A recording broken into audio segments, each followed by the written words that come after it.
ॐ नमः कृष्णाय नीलाय शितिकण्ठनिभाय च नमः कालाग्निरूपाय क्रयन्ताय च वै नमः। नमो निर्मांसदेहाय दीर्घश्मश्रुयटाय च नमो विशालनेत्राय स्थूलरोम्णाय वै पुनः।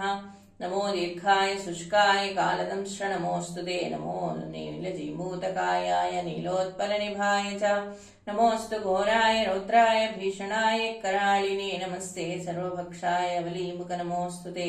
सूर्यपुत्र नमस्तेस्तु भास्करो भयदाय जाधो दृष्टे नमस्तेस्तु संवर्तक नमोऽस्तु ते। नमो मन्दगते तुभ्यं निःशंसाय नमोऽस्तु ते। तपसा दग्धदेहाय नित्यं योगरताय च नमो नित्यं क्षुधार्ताय नित्यतृप्ताय ते नमः।